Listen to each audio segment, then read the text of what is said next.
దేవునికి మరొకమారు స్తోత్రం చెప్దాం. హల్లెలూయా.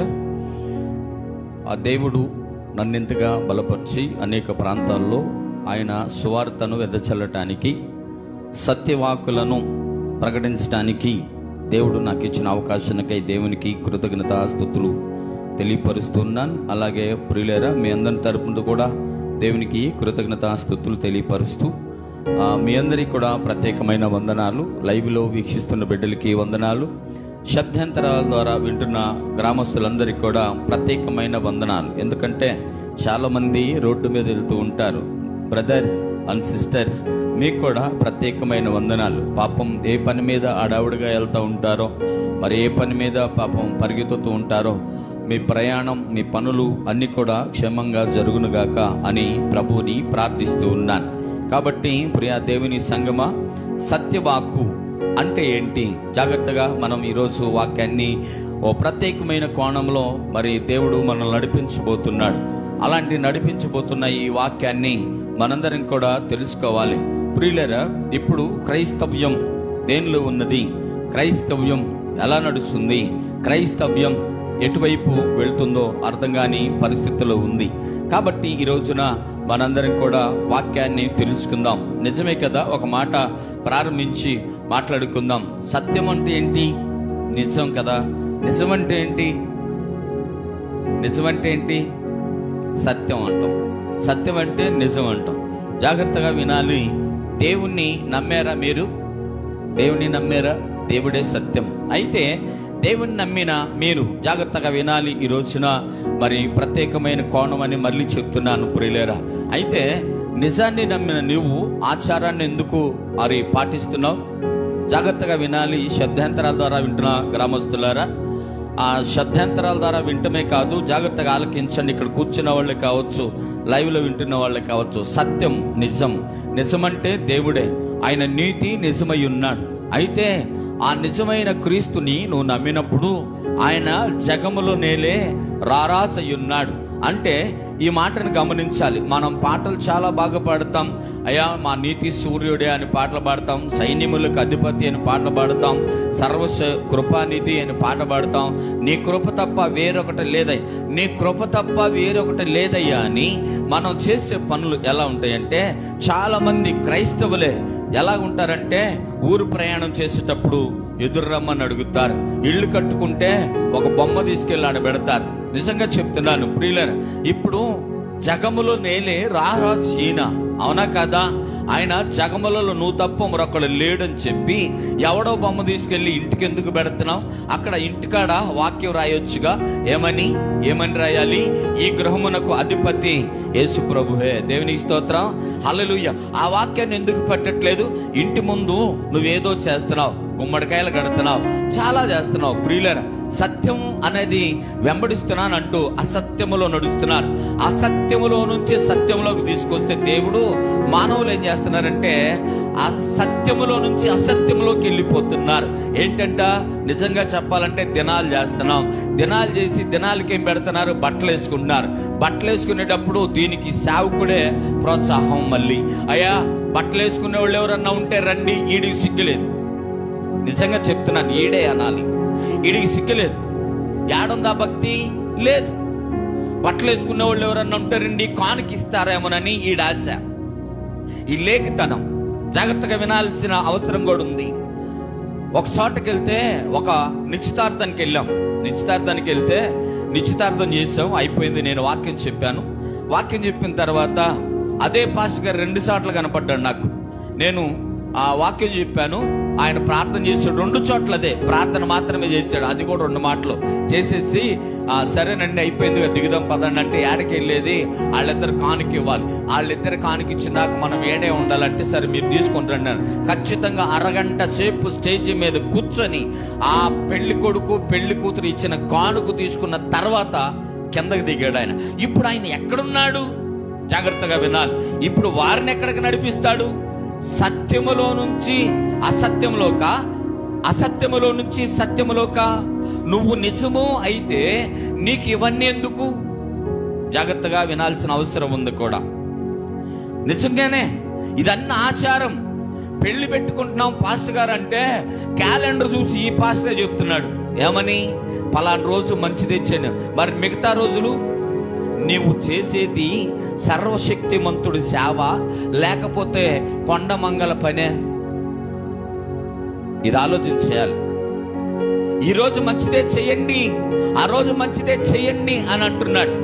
ఇవన్నీ ఎందుకు చెప్తున్నారు పాస్టర్ గారు అంటే, ఆ దేవుడు నాకు చూపించిన వాక్యాన్ని బట్టి ఇవన్నీ కూడా రావాల్సి వస్తుంది. పురిలా దేవుడు నాకు ఇచ్చిన వాక్య తాటును బట్టి ఇవన్నీ కూడా మరి చెప్పాల్సి వస్తుంది. నిజంగానే ఒక సేవకుడైన వాడు, సంఘాన్ని నడిపేవాడు, సంఘ సభ్యులను ఆయనతో పాటు పరలోకానికి తీసుకెళ్ళాలి.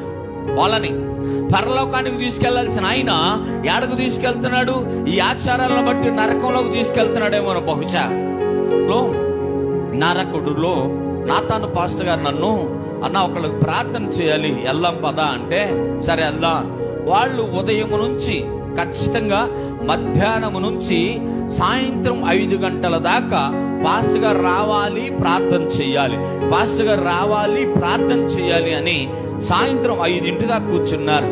అప్పుడు దాకా నాతాను పాస్టర్ గారు అడుగుతుంటే సరే ఆయనతో పాటు వెళ్ళాను. పాపం అంత ఆసక్తిగా ఉన్నారని వెళ్తే, ప్రియులారా మీరు నమ్ముతారో నమ్మరు నాకు తెలియదు కానీ నేను నిజమే చెప్తున్నాను, అప్పుడు దాకా ఉన్న ఆ గర్భిణి స్త్రీని శ్రీమంతం ఏదో చేసినట్టున్నారు. మేము వెళ్ళి సత్యములో ఉన్నామా అసత్యములో ఉన్నామా? నువ్వు ఎలా ఉన్నావంటే ఆచరణ భక్తిలో లేవు, ఆచారంలో ఉన్నావు. క్రైస్తవ జనమా, వాక్యం వింటున్నాము, వాక్యం విన్నంత మాత్రాన పరలోకానికి వెళ్ళం. దీనికి అంశం ఏం పెట్టానంటే సత్యములో ఉన్నాం, ప్రార్థనకి వెళ్తాం మేము, విశ్వాసులు మేము, ఆ విశ్వాస కుటుంబం మాది, సేవకులు మేము, సేవకుల కుటుంబాలు మాదని అబద్ధాలు చెప్పొద్దు. ఎందుకంటే మనం ఎలా ఉన్నామో లేఖనాలు కూడా చెప్తున్నాయి. కాబట్టి ఈ రోజున ఈ వాక్యాన్ని చూద్దాం రండి ఒకసారి. ప్రియులరా యోహాను సువార్త చూద్దాం రండి. 15వ అధ్యాయం యోహాను సువార్త. ఈ వాక్యాన్ని వాస్తవానికి ఇక్కడ చెప్పే ఉద్దేశం లేదు. ఎందుకో ప్రభు ప్రేరేపణను బట్టి ఈ వాక్యాన్ని ఎంగళపాలెంలో చెప్పాలని అనుకున్నాను. ప్రభు ప్రేరేపణను బట్టి మరి ఈ వాక్యాన్ని నాకు ఇప్పుడు ఇక్కడ చెప్పమని ప్రభు చెప్పి ఉన్నాడు. కాబట్టి ఈ వాక్యాన్ని చూద్దాం ఒకసారి. జాగ్రత్తగా గమనించగలిగితే ఈ వాక్యాన్ని ఇప్పుడు కాదు, గతించిన వారంలోనే చెప్పాల్సింది. నేను ఎందుకో మరి జాప్యం చేశాను. ప్రభు ఈ దినాన్ని మాట్లాడమంటూ ఉన్నాడు. కాబట్టి ఈ వాక్యాన్ని విందాం, చూద్దాం రండి. యోహాను సువార్త 15వ అధ్యాయం 1వ వచనాన్ని చూద్దాం. ఈ వాక్యాన్ని ఒకవేళ మీరు విన్నప్పటికీ, ఒకవేళ మీరు చదివినప్పటికీ, ఈ వాక్యాన్ని చూసినప్పటికీ, ఈ వాక్యాన్ని మీరు ఎప్పుడైనా సరే మేము డెప్త్లో విన్నామండి అని చెప్పినప్పటికీ, దేవుడు ఈ రోజున ఏదో ఒక ప్రత్యేకత మనలో కలిగించడానికి ఈ వాక్యాన్ని చూపిస్తూ ఉన్నాడు. కాబట్టి ఆయన నేను నిజమైన ద్రాక్షవల్లిని అనగానే ఈ వాక్యాన్ని మాకు తెలుసండి, మేము విన్నాం అని అంటే మీరు పొరపాటు పడినట్టే. కాబట్టి ఈ వాక్యాన్ని చదువుదాం ఒకసారి. ఏంటంట అమ్మ చదవండి. నేను నిజమైన ద్రాక్షవల్లిని, నా తండ్రి వ్యవసాయకుడు, నాలో ఫలింపని ప్రతి తీగెను ఆయన తీసి వద్దొద్దొద్దు, నాకు అంత దూరం వద్దు, అది అలాగే పెట్టుకోండి. అక్కడ నుంచి 11వ వచనం దాకా మీరు ఇంటికి వెళ్ళి చదవండి. ఇక్కడ చదవద్దు, ఇక్కడ నాతో ఎన్నట్టుగా కింద చూసి చదవాల్సిన అవసరం లేదు. మీరు ఇంటికి వెళ్ళి చదవండి. అలాగే మీకు మీ పుస్తకాలు తెచ్చుకున్నారుగా, సరే ఇంకొక మాట చెప్తాను, రాసుకోండి. ముందు రాసుకోండి, తర్వాత వాక్యంలోకి వెళ్దాం. ఒకవేళ అన్ని చెప్పే సమయం లేకపోతే తర్వాత ఆయన చూసుకుంటారు కదా, అందుకని ఇప్పుడు రాసుకున్నారుగా. యోహాను సువార్త 15వ అధ్యాయం 1 నుంచి 11 వరకు అన్నట్టు పెట్టుకోండి. కానీ నేను మొదట వచ్చినన్నే వివరిస్తాను. తర్వాత కీర్తనల గ్రంథము 80వ అధ్యాయం 8 నుంచి 11 వరకు రాసుకోండి. గబగబా తొందరగా రాసుకోవాలి. చదవమని కాదు అమ్మమ్మ, రాసుకోమ్మ, చదవమని కాదు నేను చెప్పింది, రాసుకోండి. 80వ కీర్తన 8వ వచనం నుంచి 11 వరకు. తర్వాత ఇంకొకటి యెషయా గ్రంథము 5వ వచనం 2 నుంచి 4 వరకు, అది కూడా ఇంకా మీరు కొనసాగించవచ్చు. తర్వాత ఇర్మియా గ్రంథము, ఇది అయిపోయిందా? యెషయా గ్రంథం రాసుకున్నారా? రైట్, రాసుకోండి, పర్వాలేదు లేట్ అయినా, ఎందుకంటే ఇవన్నీ కూడా వివరించే సమయం ఉండదు. కాబట్టి మీరు ఇంటికి వెళ్ళి చదువుకుంటే దానికి మీకు అర్థమవుతుంది. ఇర్మియా గ్రంథము 2వ అధ్యాయం, ఇర్మియా గ్రంథము 2వ అధ్యాయం 21వ వచనం. అలాగే హోషేయ గ్రంథము 10వ అధ్యాయం, హోషేయ గ్రంథము 10వ అధ్యాయం 1 నుంచి 2. అలాగే మరి యెహెజ్కేలు గ్రంథము 15వ అధ్యాయం 1 నుంచి 8 వరకు. ఇవన్నీ కూడా మీరు తర్వాత చదవండి. ఇప్పుడు నా వాక్యాన్ని నేను కొనసాగిస్తాను. పరిశుద్ధుడైన తండ్రి, దయగలిగిన దేవుడా, మహోన్నతుడా, మీ కొందనాలు స్తోత్రాలు ప్రభా. నీ చిత్తములో నీ ఇష్టంలో నాయన నన్ను మమ్మలను ప్రభా జ్ఞాపకం చేసుకున్నందుకు వందనాలు నాయన. ప్రతి సెకండ్ మీరు మమ్మల్ని జ్ఞాపకం చేసుకుంటున్నారు. ప్రతి సెకండ్ మేము నీకు కృతజ్ఞత స్తుతులు చెల్లించాల్సిందే. ఎందుకనగా మా చుట్టూ ఉన్నది మీరు, మీ ప్రాకారాలు ప్రభా. మీరు మమ్మల్ని బలపరుస్తున్నారు, నడిపిస్తున్నారు నాయన, మమ్మల్ని రక్షిస్తున్నారు నాయన. మాలో నిరీక్షణ, నీలో సంరక్షణ ప్రభా. అయ్యా మీరు మమ్మల్ని సంరక్షిస్తున్నందుకు వందనాలు స్తోత్రాలు నాయన. ఈ దినం ప్రత్యేకించి మరొకసారి ప్రభా అయా అదిగో నా తండ్రి నీ పాద సన్నిధిలో ప్రార్థిస్తున్నాం. నీ సహాయం కొరకు నాయన, మీ సపోర్ట్ కొరకు నాయన, మీ ఇచ్చే జ్ఞానం కొరకు ప్రార్థిస్తున్నాం నాయన. అల్పుని అయోగ్యుని ప్రభా అయా జ్ఞానంతో నింపండి, శక్తితో నింపండి, జ్ఞాపక శక్తితో నింపండి నాయన. అదిగో నా తండ్రి ప్రభా లోతైన మర్మాలు ప్రభా అయా అదిగో వివరించడానికి సహాయం చేయండి. చదవబడిన వాక్యాన్ని వెదజల్లుచుండగా నాయన ఇదిగో నా తండ్రి నేను నిజమైన ద్రాక్షవల్లిని, నా తండ్రి వ్యవసాయకుడు ఏం చేస్తాడో తెలుసుకోవడానికి సహాయం చేయండి నాయన. ద్రాక్షవల్లిగా మీలో మేమేమున్నాలో ఎలా ఉండాలో తెలుసుకోవడానికి సహాయం చేయండి. ఈ వాక్యాన్ని ప్రభా వినుచుండగా ప్రతి హృదయము తెరవబడి అలనాడు ప్రభా లుదియా హృదయము తెరవబడినట్లుగా ప్రతి వారి హృదయము తెరవబడునుగాక నాయన. అదుగు నా తండ్రి పరిచర్యలో నిమగ్నమై నాయన నిన్ను వెంబడించి అసత్యములో నుంచి సత్యములోకి వచ్చామని నాయన, అసత్యములో బ్రతుకుతున్న ప్రతి వారితో కూడా మీరు మాట్లాడి ఇది సత్యం అని ప్రభా నీ మాటలను తెలియపరిచి ప్రతి వారి కూడా ఫలించి పరలోకములో ప్రభా అయా చిగురించి నాయన జీవించే భాగ్యాన్ని దయచేయమని యేసు నామములో మా మనవులు అడిగి పొందుకొని ఉన్నాం పరమ తండ్రి, ఆమేన్. ప్రియులారా, ఇక్కడ ఈ వాక్యాన్ని మనం చదివాం. ఏమని? నేను నిజమైన ద్రాక్షవల్లిని, నా తండ్రి వ్యవసాయకుడు. జాగ్రత్తగా వింటే వ్యవసాయకుడు గురించి మాట్లాడదాం. ఇక్కడ 3 వ్యక్తులు కనపడుతున్నారు. 3 వ్యక్తులు అంటే ఒకటి తండ్రి, 2 కుమారుడు, 3వది శిష్యులు కనపడుతున్నారు. ప్రియులారా, ఇక్కడ ఒకటి తండ్రి, 2వది కుమారుడు, 3వది శిష్యులు కనపడుతున్నారు. అయితే వీరితో కుమారుడైన క్రీస్తు మాట్లాడుచున్న మాట ఏంటంటే నేను నిజమైన ద్రాక్షవల్లిని అంటున్నాడు. నేను నిజమైన ద్రాక్షవల్లిని అని అంటాడు. ప్రియులారా, ఈ మాటను గమనించాలి. అయితే కీర్తనల గ్రంథంలో మీరు చూశారు కదా ఇందాక. ఇప్పుడు తీయండి కీర్తనల గ్రంథం. కీర్తనల గ్రంథం ఒకసారి తీస్తే మీకు అర్థమయ్యేలాగా చెప్తాను. ఎందుకు ఈయన నేను నిజమైన ద్రాక్షవల్లిని అన్నాడు? ఆ మాట ఏంటో మనం తెలుసుకుందాం. ఇప్పుడు వ్యవసాయకుడు గురించి మాట్లాడదాం. ఒకసారి తీద్దామా? అక్కడ దాని తీగలు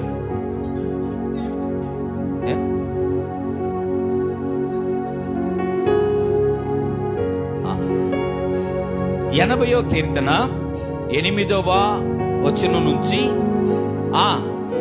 ఇది చెప్పాలి. నీవు ఐగుప్తులో నుండి ఒక ద్రాక్షవల్లిని తెచ్చితివి, అన్యజనులను వెళ్ళగొట్టి దానిని నాటితివి. ఆగిపోయింది ఆ వచనం, అక్కడ ఆగుదాం పురిలా. ఇప్పుడు జాగ్రత్తగా వినాలి. ఈయనేమో నేను నిజమైన ద్రాక్షవల్లిని అన్నాడు. ఇప్పుడు ఇక్కడేమన్నాడంటే, ఇక్కడేను నీవు ఐగుప్తు నుండి ఏం తెచ్చాడట? ద్రాక్షవల్లిని తెచ్చాడంటే జాగ్రత్తగా వినాలి. ఇప్పుడు ఈ మాట ఎంత జాగ్రత్తగా వింటే అంత మంచిది ప్రియులారా. ఇప్పుడు ఈయనేమో నేను నిజమైన ద్రాక్షవల్లిని అన్నాడు, అక్కడేమో నీవు ఐగుప్తు నుంచి ఒక ద్రాక్షవల్లిని తెచ్చావన్నాడు. ప్రియులారా, పాత నిబంధన సమయంలో, ధర్మశాస్త్రము సమయంలో జాగ్రత్తగా వినాలి. ఆ టైంలోనంట ఇశ్రాయేలీయుల్నే దేవుడు ద్రాక్షవల్లిగా చేశాడట. ఇశ్రాయేలీయుల్ని ద్రాక్షవల్లిగా అనుకొని తీసుకొచ్చాడట. అయితే ఈ ద్రాక్షవల్లి అన్న తర్వాత వీళ్ళల్లో అహం పెరిగిపోయిందంట. అహం పెరిగిపోయిన తర్వాత ఈ ద్రాక్షవల్లి తీసుకొచ్చి నాటితే ఈ చుట్టుపక్కల వ్యాపించిందంట. మీరు తర్వాత చదువుకున్న వాక్యం అక్కడ ఉంటది, తర్వాత చదువు. చుట్టుపక్కల వ్యాపించిందంట, బాగా నాటబడి అని ఉంది అక్కడ. జాగ్రత్తగా వినగలిగితే యెషయా గ్రంథంగా ఒకసారి చదివితే మీకు క్లారిటీ ఇవ్వటానికి, ఆయన దానిని బాగుగా త్రవ్వి రాళ్లను ఏరి అందులో శ్రేష్టమైన ద్రాక్ష తీగలను నాటించెను.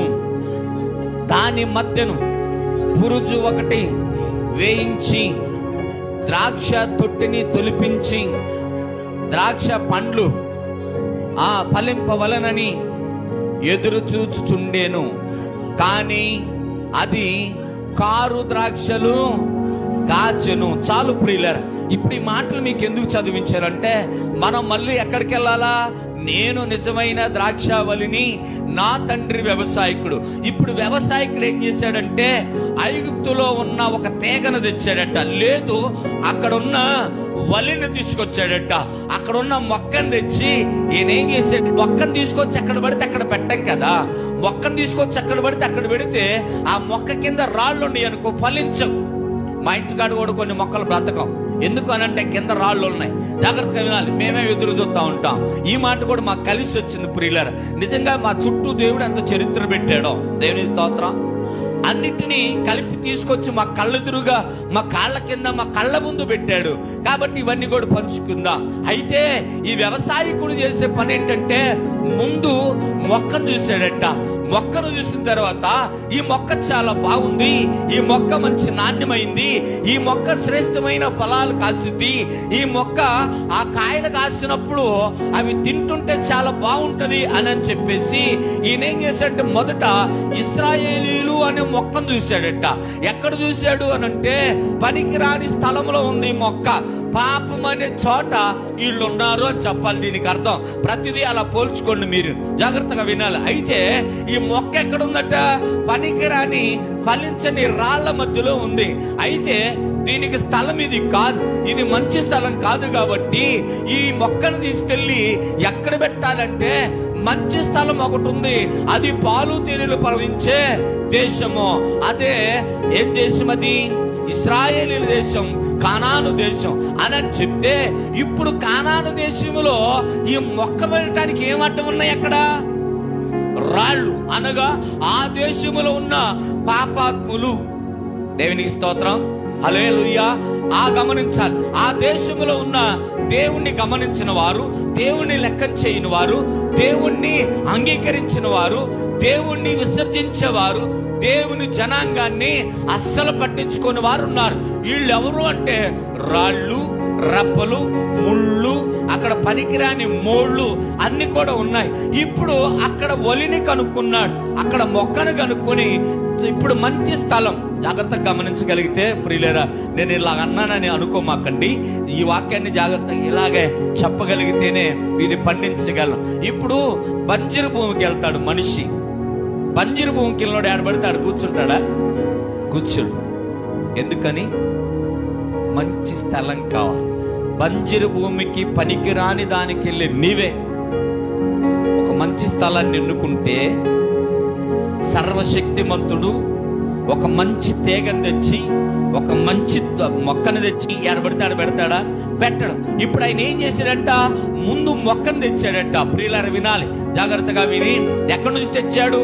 ఐగుప్తులో నుంచి ఒక మొక్కను తెచ్చాడు. ఇప్పుడు మొక్కను తెచ్చిన ఆయన ఎక్కడ నాటుతున్నాడు? కానానులో. ఎక్కడ ఎలాగ నాటుతున్నాడు అంటే, మొదట దాన్ని లోతుగా తవ్వాడంట. జాగ్రత్తగా వినాలి. లోతుగా తవ్వి, ఆ లోతుగా తవ్వినప్పుడు అక్కడున్న రాళ్లను తీసేశాడట. అంటే అభివృద్ధి లేని జాతి, అవమానించబడిన జాతి, ఆ జాతి అక్కడ ఉండి నిర్లక్ష్యము కలిగిన జాతి అక్కడ ఉన్నారట. అయితే ఈ రాళ్ళు, రప్పలు, ముళ్ళు, గాజు పెంకులు అనే జాతిని నిర్మూలన చేశాడంట. ముందు ఏం చేశాడట? బాగా తవ్వి అక్కడ ఉన్న రాళ్ళు, రప్పలను తీసివేసి, జాగ్రత్తగా వింటే, అక్కడ దాన్ని లోతుగా నాటాడట. దేవుని స్తోత్రం. ఎలాగ నాటాడు? పైన కూడా నాటలేదండి. ఎందుకు నాటలేదు పైన అంటే, పైన నాటితే ఏమవుతుందంటే ఆచార భక్తిలో ఉంటామేమోనని, అది పైన నాటితే గాలుస్తే ఇలా పడిపోతావేమోనని ఎలా నాటాడంటే లోతుతాన్ని, పనికి మాలిన నా జీవితాన్ని తీసుకొచ్చి క్రీస్తులో నాటాడు. క్రీస్తులో నాటిన తర్వాత నన్ను ఏం చేశాడు? సేవకుడిని చేశాడు. ఇప్పుడు ఆ సేవకుడిని చేసుకుంది ఎందుకంటే ఆయన ఒక బురుజు చేశాడు. ఇక్కడ ఏ బురుజుది? నూతన యెరూషలేము ప్రార్థన మందిరం అనే ఒక బురుజు చేసి ఇక్కడ ఏం చేశాడంటే కాపరని నన్ను పెట్టాడు. ఎందుకు? కాయిరా ఇక్కడ జాగ్రత్తగా. బురుజు కావలివాడి గుడిచా. దేవునికి స్తోత్రం, హల్లెలూయా. కావలి కాసేవాడి గుడిచా. ఈ కావలి కాసేవాడు తోటను చూడాలి. తోటను చూసిన తర్వాత పండ్లు ఫలించిన తర్వాత వాడు ఏం చేయాలి? ద్రాక్ష తొట్టుందట, తొట్టులో వేయాలంట. జాగ్రత్త. ఈ రోజున నూతన యెరూషలేము ప్రార్థన మందిరంని ఈ బురుజు వేసి ఈ బురుజులో కావలి వాడిని పెట్టి ఆ వ్యవసాయకుడు చూస్తున్నాడట. ఏమని? ఇంకా తోట ఫలించింది, తోట ఫలిస్తే బాగుంటుందని. జాగ్రత్తగా వినాలంటే, జాగ్రత్తగా ఈ మాటను గమనించగలిగితే, ఇప్పుడు ఫలించడం అంటే ఏంటి? ఫలించడం అంటే ఏంటి? దేనిలో అభివృద్ధి? దేనిలో అభివృద్ధి? ఏమండి? నిజమే. తోటను పక్కన పెట్టి ఇప్పుడు నేను నిజమైన ద్రాక్షవల్లిని. ఆ రోజు ఇశ్రాయేలీయులు అహముతో, అహంకారముతో, అహంభావముతో వాళ్ళు చేసిన పని ఏంటంటే తిరుగుబాటు చేసి కారు ద్రాక్షాలు కాసాయట. ఇప్పుడు అందుకని అంటున్నాడు నేను నిజమైన ద్రాక్ష అని. వాళ్ళు పిచ్చితేగలు. ఎవరాళ్ళు? ఫలించిన ప్రతి వారు పిచ్చితేగలే. హలో, జాగ్రత్త. మీకు అర్థమవుతుందా? నేను నిజమైన ద్రాక్షవల్లిని ఎందుకన్నాడంటే, అందుకే కొంతమంది అంటారు నువ్వు నా కొడుకు లాంటి వాడు. నిజమైన ద్రాక్ష వల్లిని. మా నాన్న వ్యవసాయకుడు. ఈ వ్యవసాయకుడు ఏం చేశాడంటే ఒకప్పుడు ఒక తీగను తీసుకొచ్చి నాటితే ఆ తీగ ఏమైందంటే అది ఫలించింది కానీ పిచ్చి మొక్కగా పిచ్చికాయలు కాసింది. కారు ద్రాక్షలు పనికిరాని జీవితాలు. జాగ్రత్తగా వినాలి. విశ్వాస జీవితం కూడా ఒక ఆత్మీయ తండ్రి లేదు. ఈరోజు చెప్తావా? ఫలించని కారు ద్రాక్ష ఇది. జాగ్రత్త. ఎక్కడా? దేవుడు నీకు ఒక వనాన్నిచ్చి, అనగా ఒక సంఘాన్నిచ్చి, ఆ సంఘములో అనేక మంది ఫలించాలని కాపరగా నిన్ను పెడితే నువ్వు చేసేది ఏంటంటే నువ్వు ఫలింపజేయడానికి, నువ్వు ఫలం పొందుకోవటానికి నీకు నువ్వే సొంత మాటలు చెప్పుకుంటున్నావు. మాటని గమనించండి ప్రియా దేవుని సంగమా, దేవుని బిడ్డలారా. ఫలించి అభివృద్ధి పొందడం అంటే ఏంటి? ఈరోజు మీకు అర్థం అవటానికి చెప్తున్నాను, వినండి. మీరు ఎట్ట చెప్పరు కాబట్టి నేను చెప్తాను. మిమ్మల్ని అడిగాను, ఫలించి అభివృద్ధి పొందడం అంటే ఏంటి? ఇతరులకి అప్పుడు నువ్వెట్ట ఫలిస్తావు, నువ్వెట్ట ఉపయోగపడతావు, నువ్వెట్ట అభివృద్ధి పడతావు? లేదు. జాగ్రత్తగా విందాం. సరే, మీ తాట అది, నాకు ఇచ్చిన తాట నేను చెప్తాను. ఫలించటం అంటే ఉదయాన్నే లగంగానే దేవునిలో ఉండాలి మనం. జాగ్రత్తగా విందాం. ఉదయాన్నే లగంగానే నేను మొన్న రోజుకి ఎన్ని గంటలని అడిగానా? రోజుకి ఎన్ని గంటలు? ఇప్పుడు 24 గంటలు. ఇప్పుడు రోజుకి దశంభాగం లెక్కలేస్తే సమయం ఎంత? 2 గంటల 40 నిమిషాలు. 2 గంటల 40 నిమిషాలు నీ జీవితంలో నువ్వు ప్రార్థన చేస్తున్నావా? జాగ్రత్తగా ఈ మాటను వింటే ఇక్కడ ఆగుదాం మళ్ళీ. ఇప్పుడు మానవులు ఏం చేస్తున్నారంటే మొదట పొరపాటు. ఏంటి? సమయం ఇవ్వకపోవటం. మొదట పొరపాటు, తర్వాత అలవాటు, తర్వాత అహంభావం, తర్వాత అదిరిపాటు. బా, అర్థమవుతుందా మీకు? మొదట పొరపాటు. ఏంటి? మా పరిస్థితి బాగోలేదు కాబట్టి మేము ప్రార్థించలేకపోతున్నాం. పొరపాటు. ఈ 4 అలా విందాం. జాగ్రత్త. ఇప్పుడు సమయం ఎంత ఇవ్వాలంటే మనం 2 గంటల 40 నిమిషాలు ప్రారంభం. ఎందుకు ఈ మాట చెప్తున్నానంటే ఈ నిజమైన ద్రాక్ష వల్లికి తీగలు ఉండాలంట. తీగ ఉండాలి. ఇప్పుడు ఈ తీగ అంటుగట్టబడితే ఫలించింది. ఫలించడం అంటే ఏంటి? దీనిలో కూడా కొన్ని మాటలు తీసుకుందాం. ఇప్పుడు ఆయన వనమై ఉన్నాడు. ఆయన నేను నిజమైన ద్రాక్ష వల్లిని అన్నాడు. ఇప్పుడు ద్రాక్ష వల్లికి ఆ యొక్క వల్లికి ఏముండాలి? కొమ్ము ఉండాలి. కొమ్ము ఉండాలంటే ముందు ఏం రావాలి? అసలు కొమ్మకి ముందేమొచ్చి చెప్పండి? చిగురొచ్చింది. చిగురొచ్చి చిగురులోంచి ఆకొచ్చి, ఆకులోంచి కొమ్మొచ్చి, కొమ్మలో నుంచి పువ్వు వచ్చి, పువ్వులో నుంచి కాయ వచ్చింది. దేవుని స్తోత్రం, హల్లెలూయా. ఇప్పుడు ఈ ద్రాక్షావళి ఈయన ఆ వ్యవసాయకుడు చేసేదేంటి? లోతుగా తవ్వాడట. అవునా కదా? లోతుగా తవ్వి అక్కడ నాటితే అది ఏం చేశాడు? ఒక బురుజు వేసి ఆ బురుజులో ఒక కాపరను పెట్టాడు. అబ్బాయి, ఈ తోట నీది, ఈ తోట నువ్వు చూడాలి అంటే వీళ్ళు ఏం చేశారు? తోట ఫలించలేదు. కాపరతో పని లేదు ఇక్కడ. కాపరి పొరపాటు కాదు. వేసింది ఎవరు? వ్యవసాయకుడు వేశాడు. వేసిన తర్వాత బురుజు చేసి కావలి వాడిని పెట్టాడు. వీడి పని ఏంటంటే కావలి కాయటం, చూడటమే. జాగ్రత్తగా వినాలి. ఇప్పుడు తండ్రి ఏం చేశాడంటే వనాన్ని తీసుకొచ్చి నాటాడు. ఇక్కడ నాటిన తర్వాత ఆయనలో నుంచి ఏం రావాలంట? ఆయన ఏమన్నాడు? నా దగ్గర జీవజలం ఉన్నది. మన కడుపులో ఏముండాలి? జీవజలం ఉండాలి. అవునా కదా? ఇప్పుడు జీవజలములో నుంచి అనగా ఆయనలో నుంచి చిగురు పుట్టటమే విశ్వాస జీవితం.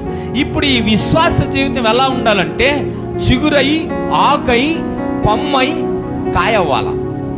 కొమ్మకి ఏం రావాలి? పువ్వు వచ్చి కాయ రావాలి. ఇప్పుడు కాయ వచ్చిందంటే ఫలించింది అని అర్థం. అర్థం అవుతుందా? ఇప్పుడు ఫలించలేదు. విశ్వాస జీవితానికి 4 మాటలు చెప్తాను, వినండి ప్రియులారా. ఇప్పుడు మొదట ఏమైందంట? పొరపాటు. తర్వాత ఏమైందంట? అలవాటు. తర్వాత ఏమైంది? అహంభావం. తర్వాత ఏమొచ్చింది? అదిరిపాటు. ఇప్పుడు ఫలించాలంటే ఏం చేయాలి? రోజు మొత్తం మీద 24 గంటల్లో మొదటి మెట్టు ఏంటంటే నువ్వు ప్రార్థన చెయ్యాలి.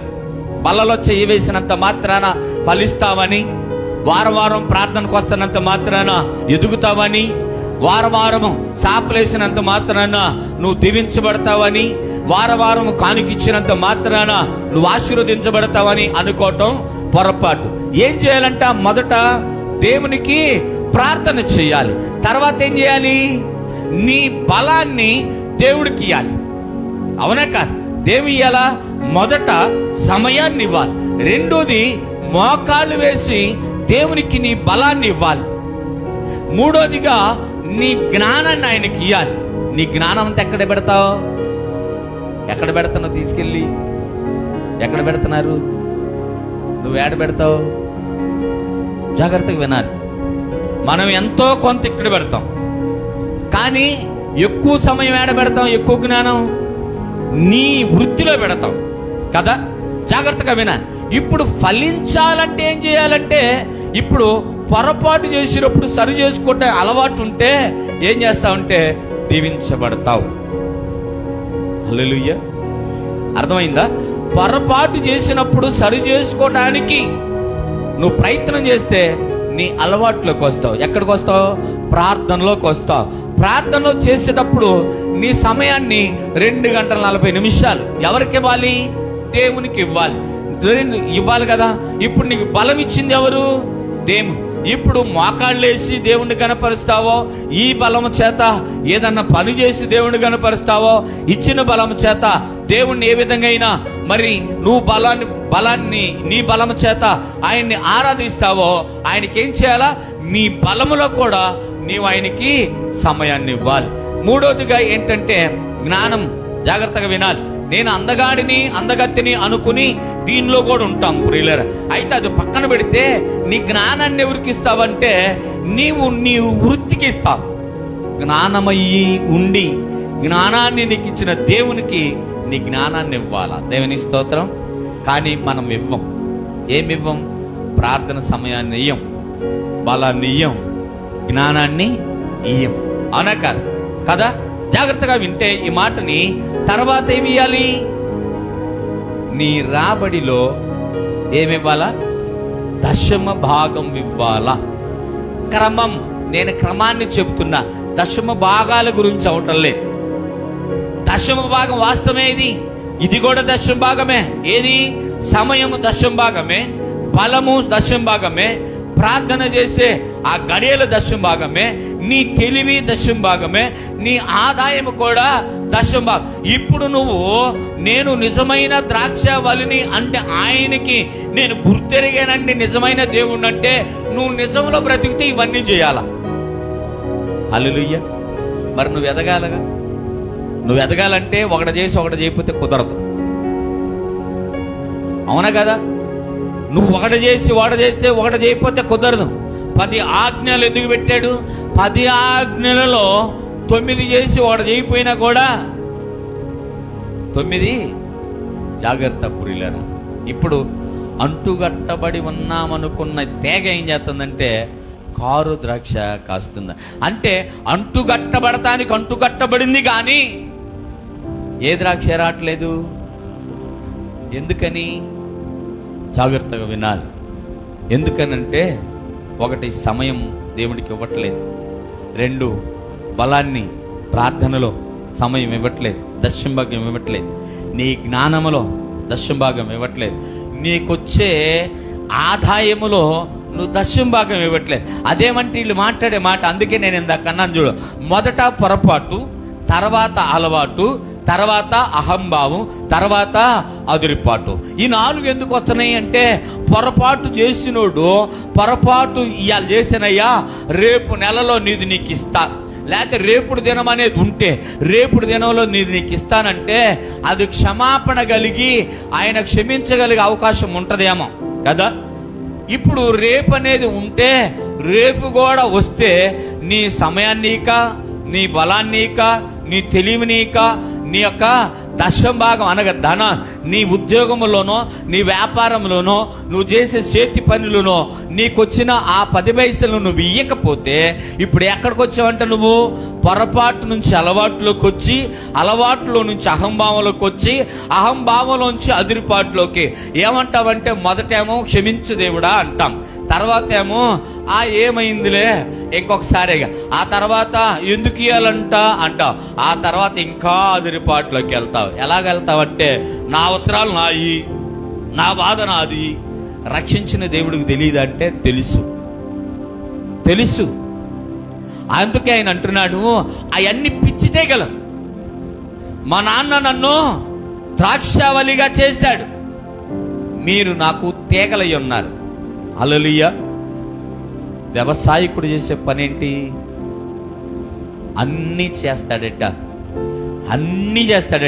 తవ్వి, రాళ్ళేరి, రప్పలేరి, ముళ్ళేరి, గాజు పెంకులేరి, మోళ్ళేరి, దానిలో ఏరులేరి, పిచ్చికర్రలు తీసేసి అన్ని తీసేసి లోతుగా నాటి నీళ్లు పోసి ఆ చెట్టు చుట్టూ లేకపోతే ఆ చేను చుట్టూ ప్రాకారం కట్టి దానికి ఒక గుడిసేసి ఆ గుడిసెలో ఒక కావలి వాడిని పెట్టి ఆయన మందులేసి ఇన్ని చేసి ఎవడో రాకుండా తోట మీదకి, ఎవడో రాకుండా నీ మీదకి ఆయన ప్రాకారాన్ని వేస్తే నువ్వు చేసే పనేంటి?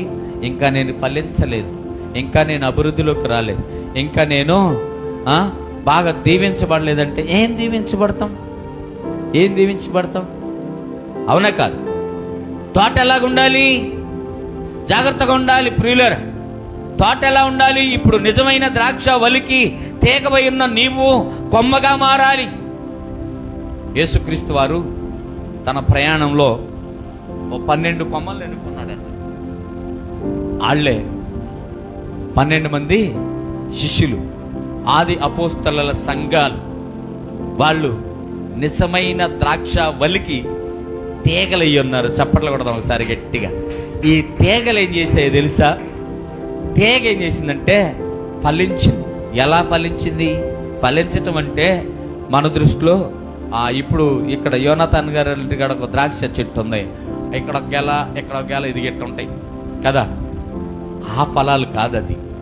వాళ్ళు ఫలించే ఫలం ఎలా ఉంటుందంటే, వాళ్ళు జల్లిన విత్తనాలు ఎలా ఉందంటే దేశాన్ని కదిలించగలిగినంతగా, దేశాన్ని ప్రభావితం చేసినంతగా అవి కోస్తుంటే అవన్నీ కూడా ఒక గంపలు అయితే గంపలు దాటలేదట, అవన్నీ కూడా ఒక తొట్టిలో వేస్తానికి తొట్టి దాటలేదట.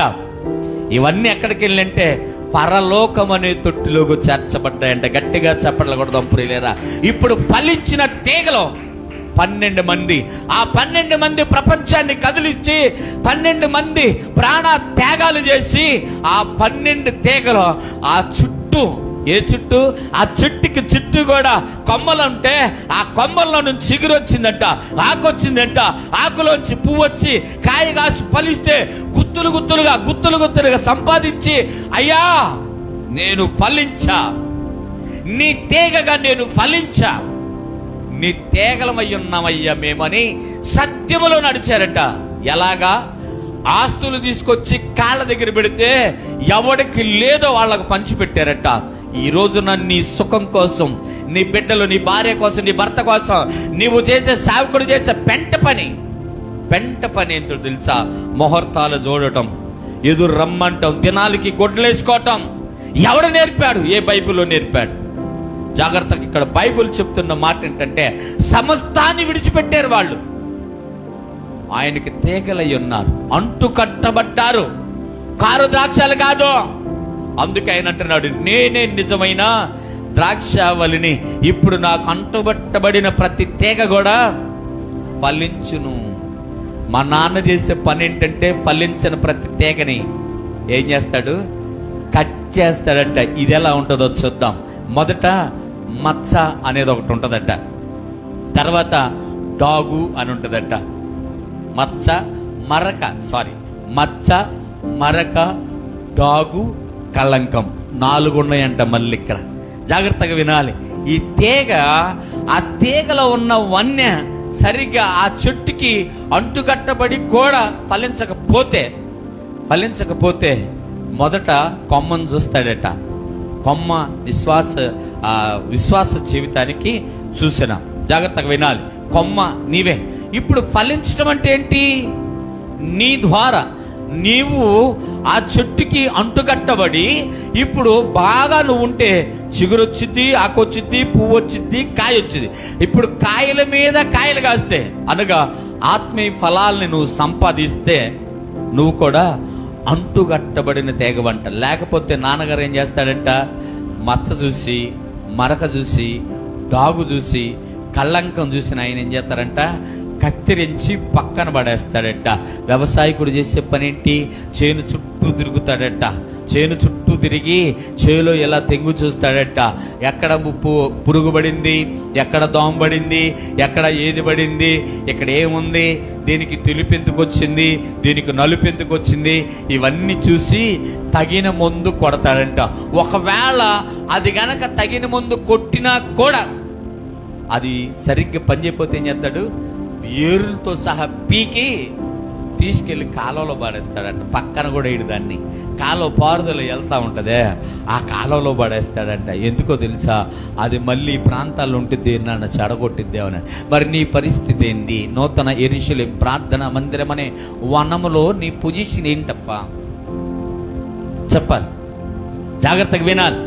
ఈరోజు వాక్యం నీ కొరకు, నా కొరకు దేవుడు పొందుపరిచిన మాట ఏంటంటే, నీలో మచ్చ, మరక, డాగు, కళంకం, పొరపాటు. అర్థమవుతుందా? పొరపాటు, తర్వాత అలవాటు. రాసుకోలేదట్టుకుంటా మీరు, రాసుకోలేదా? రాసుకోలేదులే, అర్థమైంది. తర్వాత ఏంటంట? మొదట పొరపాటు, ఇది మచ్చ, తర్వాత ఏమవుతుంది?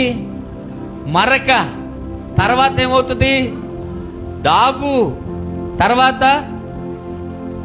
ఏమమ్మా? అదిరిపాటు. మచ్చ, మరక, డాగు, కళంకం 4 క్రైస్తవ జీవితంలో ఉండకూడదు ఇవి. దేవునికి స్తోత్రం. ఏమివ్వాలి? నీ సమయాన్ని ఇవ్వాలి. ఏమివ్వాలి? నీ బలాన్ని ఇవ్వాలి. ఏమివ్వాలి? నీ జ్ఞానాన్ని ఇవ్వాలి. ఏమివ్వాలి? నీకిచ్చిన దానిలో ఆయనకి తెచ్చి ఇవ్వాల్సిందే.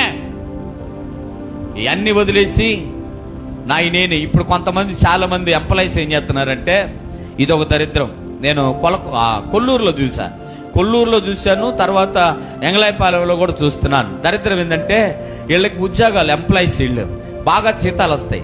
బాగా జీతాలు వస్తే దేవుడికి దశం భాగం ఇవ్వాల్సి వచ్చిద్దేమోనని వీళ్ళందరూ కలిసి సిండికేట్ అయ్యి మందిరాలు కడుతున్నారు. పిలుపు లేదు, ఏమి లేదు. వీళ్ళకి డబ్బులు కావాలి, డబ్బులు ఉన్నాయి. ఈ డబ్బులు ఎవడికో పాస్టర్కి ఇస్తే పాస్టర్కి ఇస్తే ఆడిని మనం బాగు చేయటం ఎందుకు? బాగు చేయటం ఎందుకని ఏం చేస్తున్నారంటే వీళ్ళే ఒక మందిరం కట్టి దానికి బాగా పేర్లు పెట్టి వీళ్ళు బాగా భక్తులు వెళ్ళే అక్కడ పనిచేస్తా ఉన్నారు. జాగ్రత్తగా వినాల్సిన మాట ఏంటంటే, ప్రియ దేవుని సంగమా, దేవునిది దేవునికి ఇవ్వాలి. దేవుడు పిలుపుంటేనే నువ్వు రావాలి. అవునా కాదు? ఈ మధ్యకాలంలో నేను ఒక పాస్టర్ గారి నోట ఒక మాట విన్నాను, మనకున్న సంఘాల్లో కానుకలు రావట్లేదు, అప్పులు అయిపోతున్నాయి, కాబట్టి నేనేం చేస్తానంటే ఏఎల్సీలోకి వెళ్ళిపోతా. ఏఎల్సీలోకి దానిలోనైతే ఏమవుతాయి? జీతాలు వస్తాయి, కానుకలు వస్తాయి. ఏం జీవితాలు? దేవుడు నిన్ను ఎందుకు పిలిచాడో? దేవుడు పిలిస్తే వచ్చావా, లేకపోతే దేవుని పేరును అడ్డం పెట్టుకొని సంపాదించుకోవడానికి వచ్చావా? అయితే నువ్వేంటంటే పిచ్చితేగ కారు ద్రాక్ష. హల్లెలూయా, అవునే కాదు? పిచ్చితీగ కారు ద్రాక్ష. నిన్ను నాటిన స్థలం ఏంటి? అక్కడున్న ప్రతిదీ తీసివేసి నీ జీవితంలో ఉన్న అడ్డులు ఆటంకులు అన్ని తీసేసి నిన్ను తీసుకొచ్చి ఒక సంఘములో నాటితే ఆ సంఘములో నువ్వు ఎలాగుండాలి? ఫలించాలి. ఫలించాలి. ఫలించకపోతే ఇప్పుడు వ్యవసాయకుడు ఏం చేస్తాడు? పీకి పారేస్తాడు. అప్పుడు అదేమవుద్దంట? అసలు ఈ ద్రాక్ష తీగ అంట దేనికి పనికిరాదంట. ఎందుకయ్యా ద్రాక్ష తీగకి అంత ఇచ్చావనంటే, దేవుడు నేను గుర్తుపెట్టుకోండి, ఉన్న చెట్లన్నిటిలో కన్నా అసలు దేనికి పనికిరాని చెట్టు ద్రాక్ష చెట్టు అంట. అది ఎంత చూడండి మరి, ఉన్న జనములందరికన్నా కూడా నువ్వు దేనికి పనికిరాని వాడివి, పనికిరాని దానివి. అందుకని నిన్ను ఎన్నుకున్నాడు. చప్పట్లు కూడా ఒకసారి గట్టిగా. ఎందుకు? పనికిరాని నిన్ను పనికొచ్చే పాత్రగా చేసి ఫలించి అభివృద్ధి పొందమని అవకాశం ఇచ్చాడు. కాబట్టి దేవునికి స్తోత్రం. హల్లెలూయా. జాగ్రత్తగా వినాలి ప్రియులారా. ఈ రోజున ఆ ద్రాక్ష చుట్టట దేనికి పనికిరాదంట. పొయ్యిలో మామూలుగా ఉంటేనే పనికిరాదు, పొయ్యిలో పెడితే అసలేం పనికి వచ్చింది అంటున్నాడు. ఏ ఉపకరణమైనా ఇలాగా అలా బొమ్మలు తగిలియటానికి, క్యాలెండర్ తగిలియటానికి కూడా ఉపకరణం ఏది తగిలియటానికి కూడా పనికిరాని ఆ చెట్టునంట తీసుకొచ్చి ప్రపంచములో ఎలాగుందంట, ప్రపంచమంతా వ్యాపించేలాగా. ఈ ప్రపంచం అంతా వ్యాపించేది ఏంటది? ద్రాక్ష చెట్టు అంటారు మీరు. క్రైస్తవ జీవితాలు. దేవునికి స్తోత్రం. హల్లెలూయా. ఇప్పుడు క్రైస్తవ జీవితాలు ఎలా ఉన్నాయి? ప్రపంచం అంతా వ్యాపించి ఉన్నాయి. ఇప్పుడు ఎక్కడి నుంచి తెచ్చాడు ఈయన? పాపములో నుంచి తీసుకొచ్చాడు క్రైస్తవులని. పాపములోంచి తెచ్చి పరిశుద్ధతలో నాటాడు. జాగ్రత్తగా వినాలి. మంచి పవిత్రతలో నాటాడు. ఇప్పుడు పవిత్రముగా ఉండమని ఆజ్ఞాపిస్తే మనం ఏం చేస్తున్నామంటే మొదటిలో బాగానే ఉంటున్నాం, తర్వాత ఏం చేస్తున్నాం? పొరపాటు, అలవాటు, అహంభావం, గర్వం, తర్వాత అదిరిపాటు కదా, దీనిలో జీవిస్తున్నాం. అయితే ఇప్పుడు ఈ నాటింది ఎక్కడ అంటే ప్రపంచానికి నడిబొడ్డులో నాటాడంట. చప్పట్లు కొడదాం గట్టిగా. ఎక్కడ నాటాడు? మంచి స్థలం చూశాడు. ఆ మంచి స్థలములో, ఆ స్థలం ఏదట?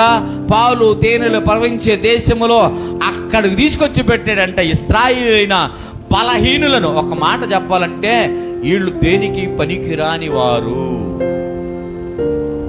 అర్థమవుతుందా మీకు? చెట్లలో ద్రాక్ష తీగ ఎలా పనికి రాదో, మనుషులలో ఇశ్రాయేలీయులు అనబడిన వారు అంత పనికి మనోళ్ళంట. ఇప్పుడు ఏళ్ళ మనం లేమా? ఉన్నాం కదా. జాగ్రత్త. ఉంటే మరి ఏం చేయాలి? పొరపాటుని సరి చేసుకోవాలి, అలవాటుగా మార్చుకోకూడదు, అహంభావంలోకి రాకూడదు, అదిరిపాట్లు జీవించకూడదు.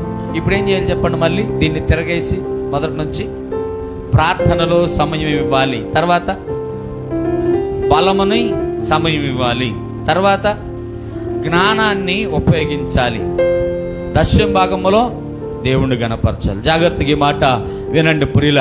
ఇప్పుడు నేను అందగాడిని అనే దానిలో కూడా నీ అంద ప్రదర్శన దేవుని సన్నిధిలో చేయాలట. ఎలాగా?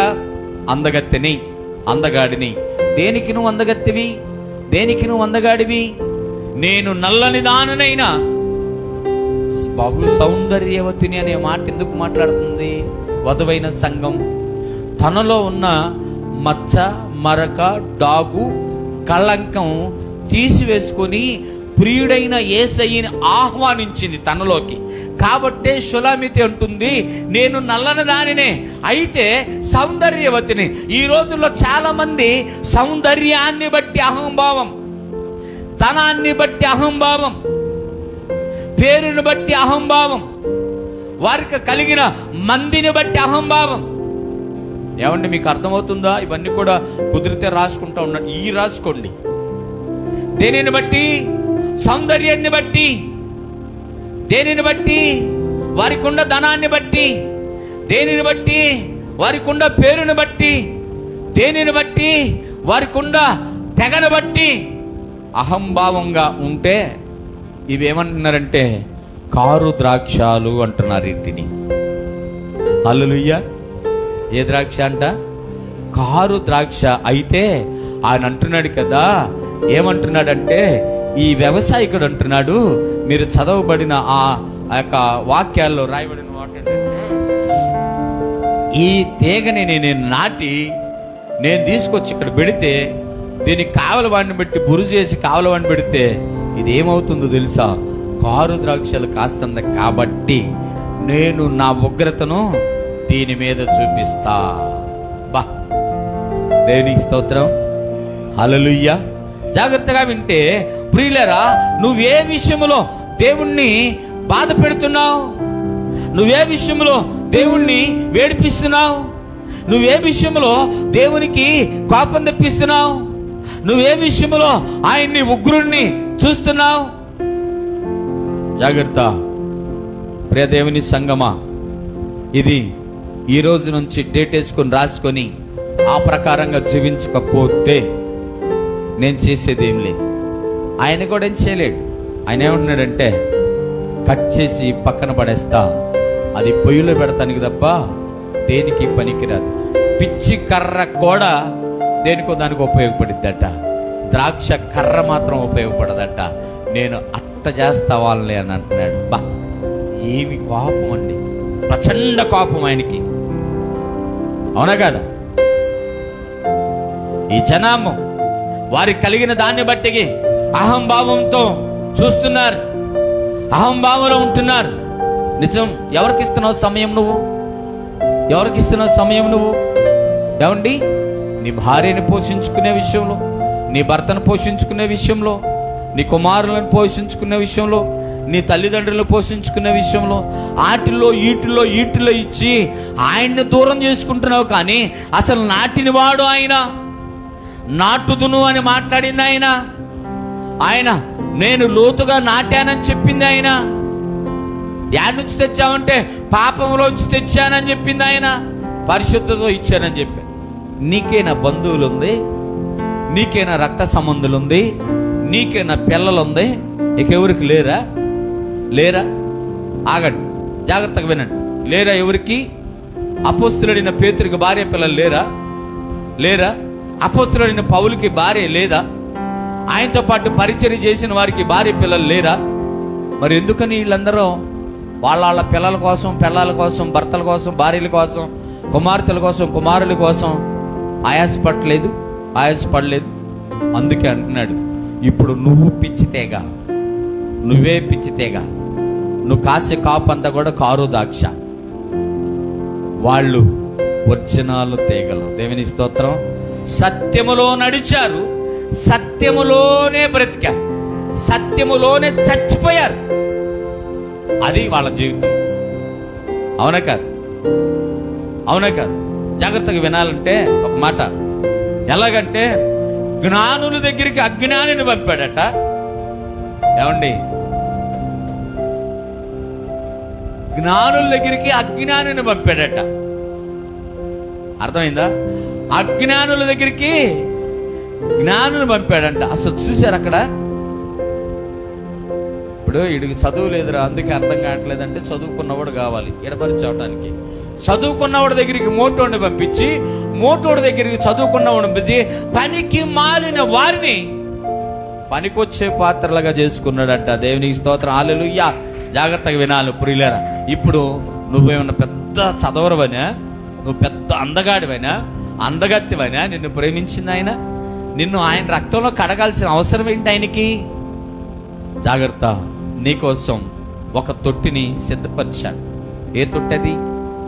పరలోకం అనే తొట్టె. ఆ తొట్టిలో నువ్వు ఉండాలంట. ఫలించే ప్రతిదీ ఏడుంటాయి, ఫలాలు ఏడుంటాయి?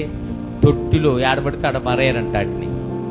జాగ్రత్త పురిలేరా, పరలోకం అనే తొట్టిలో నువ్వు ఉండాలా. నువ్వు ఉండాలని ఆయన నిన్ను ప్రేమించాడు. నువ్వు ఉండాలని ఆయన ఆశించాడు. నువ్వు ఉండాలని ఆయన తపన పడుతున్నాడు. నువ్వు ఉండాలని ఆయన ఆశిస్తున్నాడు. కానీ నువ్వేం చేస్తున్నావు? సమయం ఉంటే చూస్తావు, లేకపోతే లేదు. ఉంటే ఇస్తావు, లేకపోతే లేదు. గుర్తొస్తే ప్రార్థన చేస్తావు, లేకపోతే లేదు. నీ అందంలో వాటా ఇయ్యవు, ఏమండి? నీ ధనంలో వాటా ఇయ్యవు. చూడండి, నీకుండా ఖ్యాతిలో వాటా ఇయ్యవు. ఇక్కడ కూడా ఇవ్వాలి. ఖ్యాతి అంటే ఏంటి? ఒక ప్రత్యేకత ఉన్నవారు ఏడుంటారు? గనులలో ఉంటారు. వాళ్ళు ఘనమైన వాళ్ళు. వాళ్ళల్లో కూడా దేవుని సువార్తను ప్రకటన చేయాలంట. దేవుని స్తోత్రం, హల్లెలూయా. అక్కడ కూడా నీ ఘనత, నీకు ఇచ్చిన ఖ్యాతిని బట్టి దేవుణ్ణి గణపరచాలి. నీకు ఇచ్చిన అందాన్ని బట్టి నా అందం, నా సౌందర్యం నా దేవునికే. లేకపోతే నీలో మచ్చ మొదలైంది. మోడ్రన్ మాండ్రో విన్నారుగా? మోడ్రన్ మాండ్రో, అవునగారు, ప్రపంచ సుందరి. అమెరికా ప్రెసిడెంట్ కూడా 2-3 సార్లు అడిగాడట, నన్ను పెళ్లి చేసుకుంటావా, నా ఆస్తి నీకు ఇస్తానని. హే, నేనేంటి, నా సౌందర్యం ఏంటి, నేనేంటి, నా అందం ఏంటి, నీలాంటి వాళ్ళ నేను అస్సలు పట్టించుకొని అందట. తర్వాత ఏమైంది? సూసైడ్ చేసుకొని చచ్చిపోయింది. దేనికి చచ్చిపోయింది అనేది ఎవరికి తెలియదంట. ముఖం మీద మచ్చొచ్చి చచ్చిపోయింది అనేది ఒక టాకు. జాగ్రత్త, నీ అందముతో నువ్వు దేవుణ్ణి గణపరచగలిగితే నీ మచ్చలేని జీవితం అవుతుంది. అర్థమవుతుందా? నీ ఆదాయములో నీ యొక్క ఆ కలిగిన ఆ జనాభాని బట్టి, ఖ్యాతిని బట్టి నువ్వు దేవుణ్ణి గణపరిచితే నీలో మచ్చ, మరక, డాగు, కళంకం ఉండదు అని అంటున్నారు. నిజంగా ఒక మాట చెప్తాను. ఇప్పుడు ఒక చెట్టుకి కాయ కాసింది. జాగ్రత్త అంటే మామిడికాయని తీసుకుందాం. మామిడికాయ కొంచెం బాగా మనకు పనికొచ్చేటట్టుంది. ఇప్పుడు మామిడికాయని తీసుకుందాం. కాయ కాసింది కానీ అది దాని యొక్క విధానాన్ని చూపించకపోతే పరిస్థితి ఏంటి? విందాం. ఇదిగో, ఇది కాయ అనుకోండి. ఇక్కడ కాయ కింద పచ్చిగా ఉంది, లేకపోతే కింద పండింది, ఇదే కలర్, పైన పచ్చగా ఉంది, ఆ పైన తీగ ఎండిపోయింది. జాగ్రత్తగా వినాలి ఈ మాట. ఇప్పుడు ఈ కాయని ఏం చేస్తాడు యజమానుడు? చూడటానికి ఇది చాలా బాగుందిరా, కింద చూడు దీని కలర్ ఎంత బాగుందో, కానీ మధ్యలో దోరగా ఉంది, పైన మాత్రం కుళ్ళిపోయింది. ఇది ఈ తీగ కొనటం కన్నా ఆ తీగకున్న ఆ బలాన్ని కట్ చేసి పక్కన పడేస్తే ఈ గోళ ఉండదు. యేసులో అంటుగట్టబడిన నీవు ఫలించకపోతే నిన్ను కూడా అదే పరిస్థితి. ఒకవేళ క్రైస్తవ జీవితంలో విశ్వాసులు చాలా మంది ఫలించక ఎలాగుంటున్నారు? కిందేమో అంటే చూడడానికి బాగుంది, మొదట ఆకు దగ్గరికి వెళ్ళాలి కానీ కొద్దిగా పచ్చిగా ఉంది. ఇది ఎట్ట కనపడుద్ది అంటే ఆకుల్లోంచి ఇట్ట కనపడతా ఉంటుంది. చూసిన రైతు ఏం చేస్తాడంటే గబగబా దగ్గరికి వెళ్తాడు, అరే ఇది బల్లెగా ఉందని. ఆడకెళ్ళగల పైన ద్వారం ఉంటుంది. ఆ పైన చూస్తే ఏముంటుంది? మురిగిపోయి ఉంటుంది, దానికి ఏలాడబడతా ఉంటుంది. ఏంట్రా ఇది, చూడటానికి ఏమో చాలా బాగుంది. ఈరోజు క్రైస్తవ జీవితాలు కూడా ఇట్టకి ఏడిసినాయి. హలో, అర్థమవుతుందా? క్రైస్తవ జీవితాలు కూడా ఇట్టగే ఏడిసినాయి. ఆదివారం వస్తే బైబిల్ భుజం మీద పెట్టుకుని వెళ్ళి కనపడతాం, అవునా? కొంచెం వాళ్ళ ఇంటికి వెళ్ళి చూస్తే పచ్చదనం కనపడిద్ది. ఇంకొంచెం 2 రోజులు వాళ్ళతో స్నేహం చేస్తే మురుగు కనపడిద్ది. అబ్బా ఏముందండి పోలిక, బాగుందా లేదా? ఆదివారం భలే తెల్లగా కనపడతాం, కొద్దిగా వాళ్ళ ఇంటికి వెళ్తే మాంసంతో కొద్దిగా పచ్చగా కనపడుద్ది. తర్వాత 2 రోజులు స్నేహం చేస్తే అంతా మురిగే. చి ఈడు సమాసానికి వచ్చేనేందిరా, దీని సమాసానికి వచ్చేనేందిరా, నోరు తెరిస్తే ఇదట గప్పు, ఈడిట గప్పు, మురిగిపోయి వాసన కాడకి ఏలాడుతుంది, అంతే కాడకి ఏలాడుతుంది. ఆకుల్లో నుంచి చూసి పొరపాటు పడ్డాడంట. తండ్రి అయిన దేవుడు కుమారుడైన వనమును చూసి ఆనందిస్తూ ఫలమైన నిన్ను చూసి బాధపడుతున్నాడట. హలో, ఎక్కడి నుంచి తెచ్చినట్టే నిన్ను? పాపములో నుంచి పరిశుద్ధతలో నాటాడు. ఎక్కడి నుంచి తెచ్చాడు? వెలుగు, చీకటిలో నుంచి వెలుగులోకి తీసుకొచ్చాడట. పాపము నుంచి పరిశుద్ధతలో, చీకటి నుంచి వెలుగులో నువ్వు వెలుగై ఉన్న ప్రకారం ఏం చేయాలా? ఆ వెలుగుని అనేకులకి ప్రదర్శింపచేయాలంట. దేవుని స్తోత్రం. జాగ్రత్త. ఎక్కడ మన భక్తి? ఎప్పుడు మన భక్తి? ఎలా మన భక్తి? ఏమవుతుంది మన భక్తి? ఆయన అడుగుతున్నాడు, నేను నిజమైన ద్రాక్షవల్లిని మీరు కాదు, నేనే నిజమైన ద్రాక్షవల్లిని వాళ్ళు కాదు.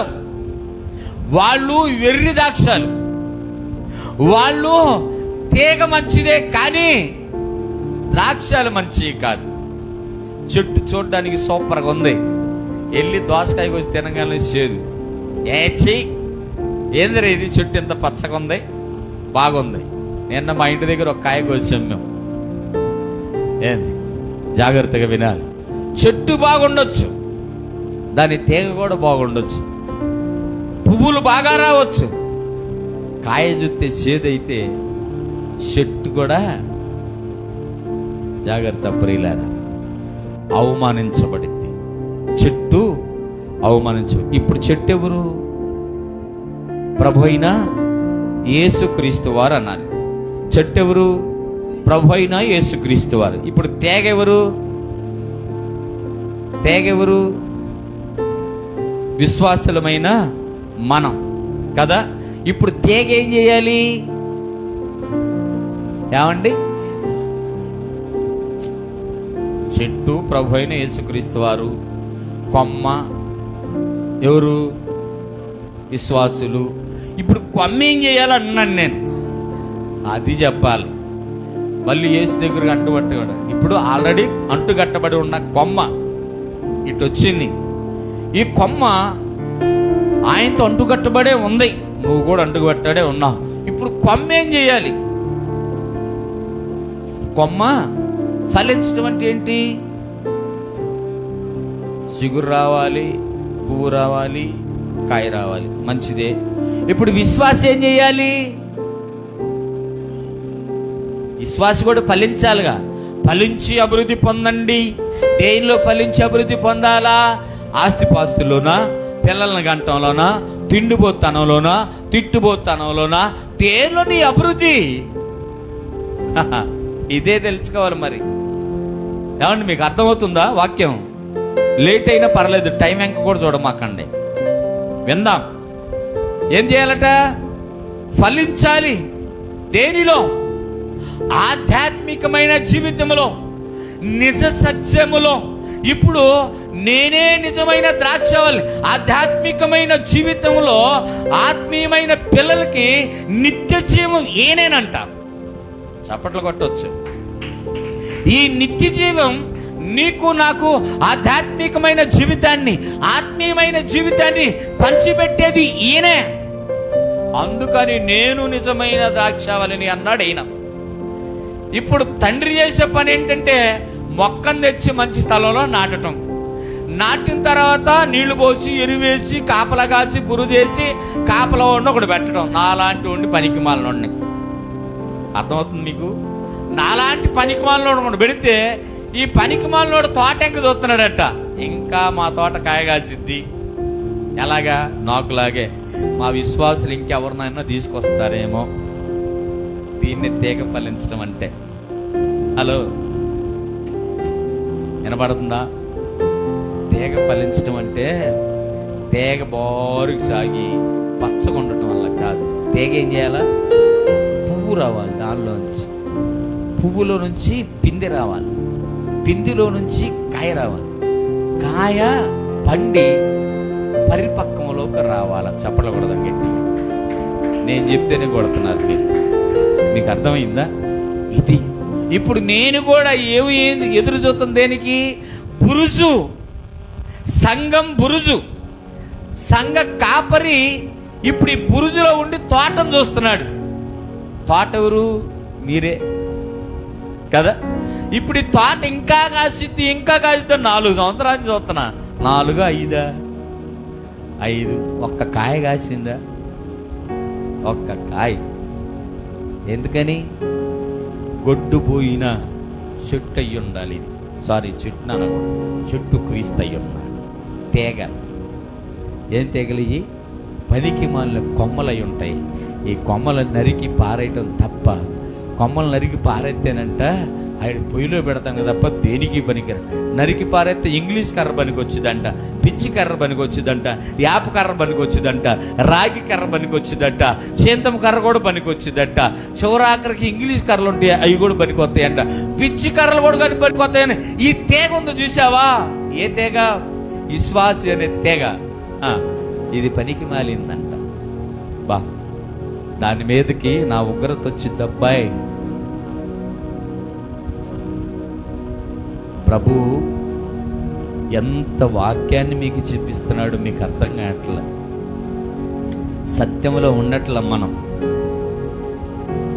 నేను అనేకమైన సంఘాలకు వెళ్ళి వాళ్ళని కంట్రోల్ చేస్తే నా సంఘంలోనే లేదనుకో. ఇది మామూలుగా అయితే అందరూ మైకులు ఆపో లైవ్ ఆపో చెప్తారు. తప్పట్టు చెప్పకూడదు. బైబులే బట్టబయలు చేస్తే, బైబులే బట్టబయలు చేసి వ్యభిచారులు, దొంగల్ని, హంతకుల్ని, నరహంతకులకు, తాగుబోతులు, తిరుగుబోతులు, లంచకుడు అందరినీ బైబుల్ బట్టబయలు చేసింది. ఇలా ఉండకండి అని. మరి నేను మైక్ ఆపి వీడియో ఆపి ఏడా చెప్తాను? చెప్పకూడదు కదా, అవునగా? జాగ్రత్తగా విందాం. ముందు ఇక్కడున్న తీగలు ఫలించులాగా ఉంటే నేను చెప్పడానికి ఒక మాట ఉంటుంది. అయ్యా, దేవుడు నాకు ఒక బురుసు ఇచ్చాడు. ఆ బురుసులో నన్ను కావలవాడిని పెట్టుకున్నాడు. ఆయన వనములో ఆ తీగలు ఫలిస్తున్నాయో లేదో చూడమన్నాడు. అయ్యా, చూశానయ్యా, చాలా చక్కగా ఫలిస్తాయి. ఎలాగ ఫలిస్తాయి అంటే, మా విశ్వాసులు తేపకొకళ్ళు తీసుకొస్తారయ్యా. అయ్యా, ముందు పోత వస్తుందయ్యా, తర్వాత ఏమొచ్చింది? పిందెలు వస్తాయ్యా, తర్వాత ఏమొస్తుంది? కాయ వచ్చిందయ్యా. ఆ కాయను చూస్తే తినాలని చాలా ఇష్టం కలుగుద్దయ్యా. ఇది పరిపక్వం, విశ్వాస జీవిత ఫలితం. హల్లెలూయా. విశ్వాస జీవితం ఎలా ఉండాలంట? ఫలించాలంటే అంటుగట్టబడిన నీవు తీగ సాగింది కాదు కావాల్సింది. అవునా? మీకు ఒక మాట చెప్పనా? నువ్వు పూర్తిగా క్రీస్తుకు అంటుగట్టబడి ఉన్నావు అని మీ ఫీలింగ్. నాకు సంబంధం లేదు, నేనున్నానో లేదో ఆయనకు తెలుసు. ఇది కూడా మీరు కూడా అదే అంటారు, ఆయనకు తెలుసు అని. నేనున్నాను, నేను ఇలా చెప్పగలను. నేను ఉన్నాను. ఎందుకు మాట చెప్తున్నానంటే, నేను ఆయన పని చేయటానికి సిగ్గుపడను, భయపడను, దడబను, ఎక్కడ కూడా బద్దకొస్తుని కాను. ఈ 4 నాలో ఉన్నాయి. ఎంత దూరమైన ఒకళ్ళు వచ్చి ప్రార్థన చేయండి అయ్యగారు అంటే ఖచ్చితంగా అంత దూరం వెళ్ళి ప్రార్థన చేస్తాను. ఎందుకంటే ఏ మాటలు ఏముంటుందో. నిన్న వాకింగ్కి వెళ్తుంటే ఒక ఆయన బాగా సేవకుల్ని, ఎంతోమంది సేవకుల్ని గైడ్ చేసిన వ్యక్తి అంటున్నాడు, అబ్బాయి అన్నీ ఉన్నాయి, బాప్తిసం లేదు. నాకు అప్పుడప్పుడు బాధ వేస్తూ ఉంటుంది. అంటే మరి నా దగ్గర తీసుకుంటావా అన్నాను. అంటే ఆయన అన్నాడు, దేవునికి స్తోత్రం, నా మనసులో కూడా అదే మాట వచ్చింది, అబ్బాయి నీ దగ్గరే తీసుకోవాలని అన్నాను. దేవునికి స్తోత్రం, హల్లెలూయా. కొన్ని వేల మందిని గైడ్ చేశాడు ఆయన. పాస్టర్లను చూసి బైబిల్ను చదువుతాడు, బైబిల్ బాగా చదువుతాడు. పాస్టర్లను చూసి బాప్తిసం తీసుకోలేదు ఇంతవరకు ఆయన. ఎందుకో తెలుసా? పాస్టర్లు అలా ఉండేవాళ్ళంట. పాస్టర్లు అలా ఉండేవాళ్ళంట.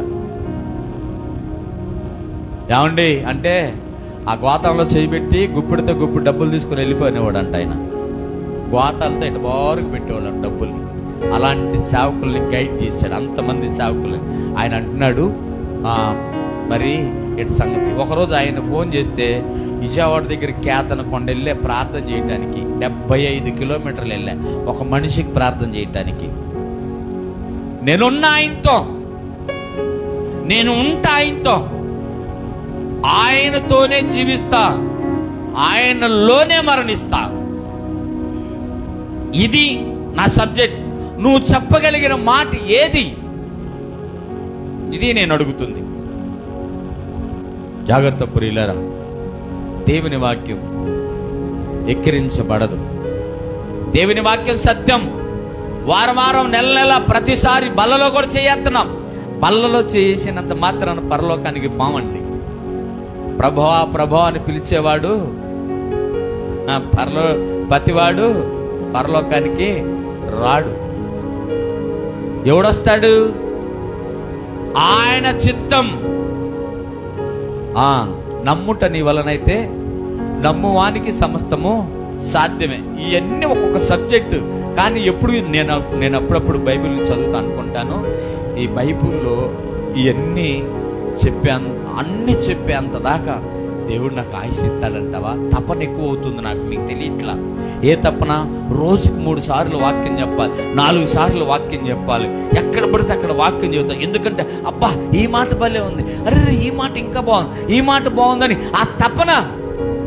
ఆ బైబిల్ని చూస్తుంటే ఆ కోరిక ఎలా ఉంటుందంటే ఫుల్ఫిల్ చేయలేకపోతున్నానే. అయ్యో ఈ వాక్యాన్ని ఇంకా చెప్పాలి ఆశ. గంట అయిపోతుంది అప్పుడే, గంటన్నర అయిపోతుంది అప్పుడే. ప్రభువా ఇంకొంచెం సమయం ఇచ్చి జ్ఞానాన్ని ఇస్తే నీ వాక్యాన్ని వెదజల్లాలయ్యా. ఈయనే ఓపికేమో తీగలకుండట్లా. నిజం, ఈయనే ఓపుకున్నట్లేదు. ఈరోజు క్రైస్తవులకి రెడీమేడ్ భక్తి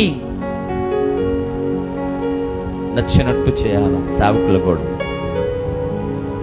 కానీ దేవుని కృపను బట్టి నేను మళ్ళీ చెప్తున్నాను, నమ్ముట నీ వలనైతే నమ్మువానికి సమస్తము. దానికి అర్థం చెప్పండి, వాక్యాన్ని ముగించేస్తా. ఇంకా చదవాల్సినవి ఉన్నాయి చాలా, అందుకే మీరు ఇంటికి వెళ్ళి చదువుకోండి అని చెప్పి. నమ్ముట నీ వలనైతే నమ్మువానికి సమస్తము సాధ్యం. దీనికి అర్థం ఏంటి చెప్పాలి? ఏదైనా నమ్ముట నీ వలనైతే నమ్మువానికి సమస్తము సాధ్యం. ఎవడైతే నమ్ముతాడో వాడేదైనా పొందుకుంటాడు. ఓకే, మీరు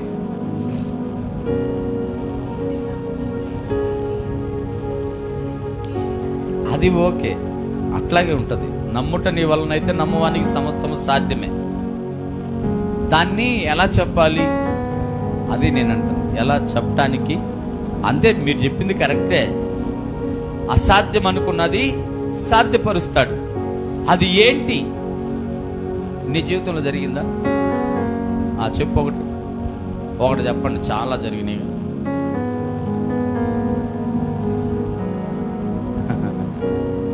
అది ఏ కాల్ లేకుండా పోయింది. నువ్వే మారవనుకున్నాను, నిన్నే మార్చాడు దేవుడు. నిజమే. అంటే నువ్వు మారవనుకున్నావు కదా, నీది నమ్మకం కాదు.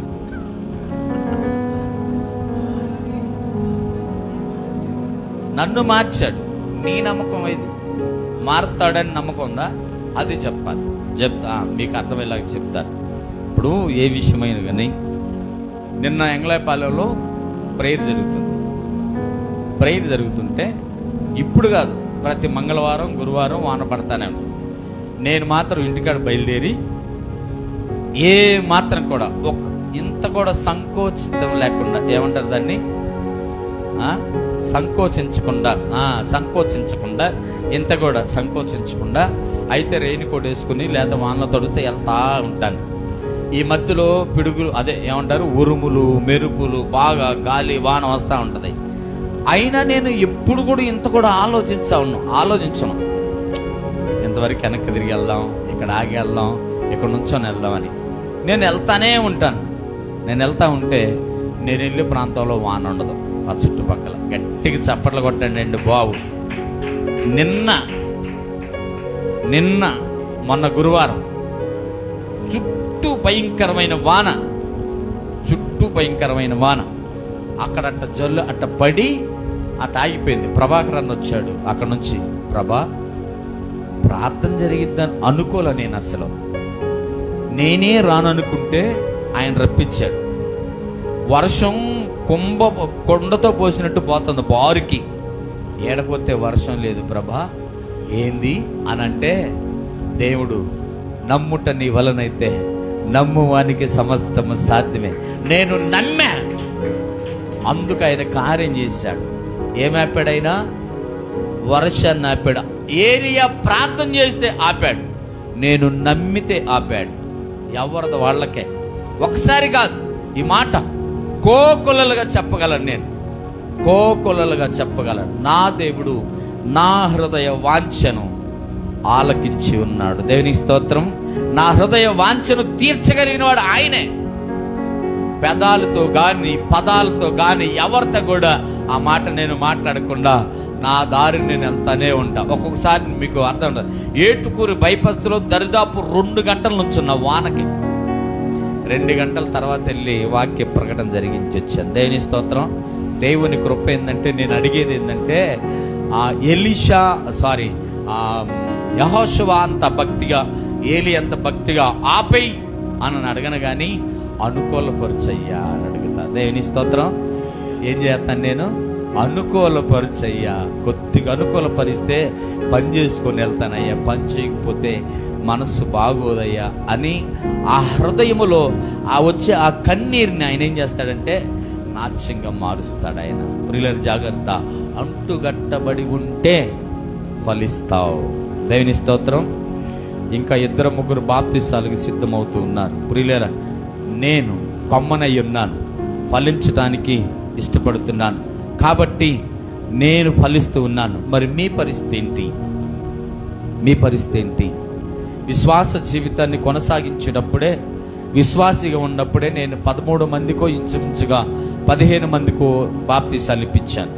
విశ్వాసిగా ఉన్నప్పుడు, పాస్టర్గా ఉన్నప్పుడు కాదు, విశ్వాసిగా ఉన్నప్పుడే. చాలా మందికి బాప్తిసాలు ఇప్పిస్తే మా సేవకుడు అనేవాడు, ఇట్రా అని పిలిచి, నీ కొరకు, నీ భార్య కొరకు, నీ పిల్లల కొరకు పరలోకములో ప్రత్యేకమైన దీవెన దాచుంది అని చెప్పాడు. మీకు అవసరం లేదా? హలో, చివరి మాట, అసలు ఇదే మొదటి మాట ఆచుకోండి. ఇప్పుడు మీరు దేనికి ప్రార్థనకు వస్తున్నారు? ఇది చెప్పపోతే ఈ దీనికి అర్థం ఉన్నది. వాక్యానికి మీరు ఎందుకు వస్తున్నారు? ప్రార్థనకి ఎందుకు వస్తున్నారు? యోనతాన్ గారు ప్రార్థనకి ఎందుకు వస్తున్నారండి?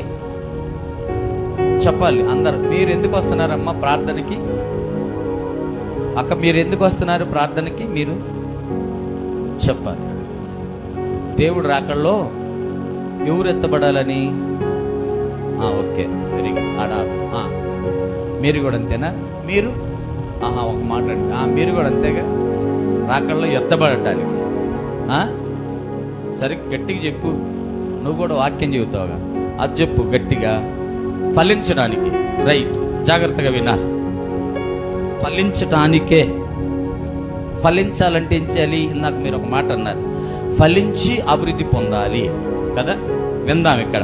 ఫలించటం అంటే దేనిలో? ఇది కూడా ఉంది.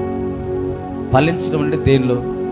అసలు దీన్ని కూడా కాదు. మీరు ఎందుకు వస్తారంటే, విన్నాం, మా పిల్లలు బాగుండాలి, మా కుటుంబం బాగుండాలి, రాకళ్ళు ఎత్తబడాలి, అవన్నీ నేను చెప్పే మాట కాదు. కానీ మీ ఉద్దేశం అది అయితే అవ్వచ్చు, నేను కాదంటలేదు. అయితే ఎందుకు వస్తామంటే, మా పిల్లలు అభివృద్ధిలోకి రావాలి, మేము ఆశీర్వదించబడాలి, మేము అందరికన్నా గైరుగా ఉండాలి, మేము అన్ని విషయాల్లో దీవించబడాలి కదా. ఎందుకు అనని మీరు అనుకుంటే జాగ్రత్తగా వినండి. ఇప్పుడు మీరు చేయాల్సిన పని ఏంటంటే, దీవించబడతామని ఏదో ఒక పేరాస్తే ఇక్కడికి వస్తారు కానీ దీవించబడరు. ఎందుకు? మీరు దేవుని కన్నా తర్వాత మీ పనిని ఎక్కువ ప్రేమిస్తారు కాబట్టి. అర్థమవుతుందా మీకు? దేవుని కన్నా ఎక్కువ మీ పనిని ప్రేమిస్తారు, అందుకే మీరు అక్కడే ఉంటారు. ఇప్పుడు నేను చెప్పబోయే మాట ఏంటంటే, దీవించబడాలి అని నువ్వు అనుకుంటే, నీ కుటుంబం ఎదగాలనుకుంటే, నీ కుటుంబం దీవించబడాలంటే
ఎంతకన్నా ఏం చేయగలను చెప్పు అని అడుగుతున్నాడు. ఈ వాక్యాలు మీరు చదువుకోండి, ఇదే మాట్లాడు.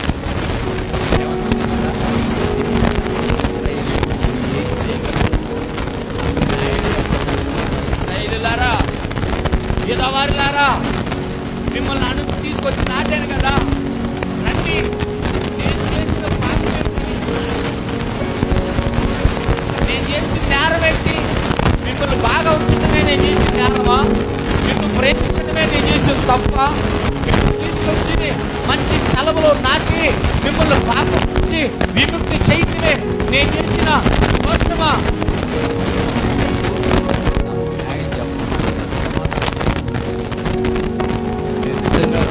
విశ్వాసులైతే ఈ వాక్యాన్ని వీళ్ళు చదివి దీనిలో ఉన్న భావాలు తెలుసుకొని ముందుకు వచ్చేవారు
మీరు తర్వాత 2వ వచనంలో ఏమనుంది? అసలు 2వ వచనం దాకా వెళ్ళాల మనం.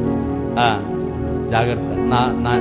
నా బాధ ఏంటంటే, నేను బతికుండంగానే బైబిల్లో చాలా వరకు చెప్పా అని అనిపించుకోగలిగితే నా జన్మకు చాలు. నీ జన్మకు నాకు తెలియదు, కానీ నా జన్మ ఏంటంటే ఎలాగా నిజంగా ఏంటంటే ఈ వాక్యాలు వింటున్నారా? ఎక్కడన్నా అమ్మ ఎక్కడన్నా వింటున్నారా? ఇలాంటి వాక్యాలు ఆడని అంటున్నారు. ఎడగెళ్తున్నారు మీరు? ఎక్కడే వింటున్నారా? ఎడగన్నా వెళ్తున్నా? జాగ్రత్త. నిజం. సత్యంలో మనం లేకపోతే చచ్చిపోయినా కూడా మోక్షం లేదు.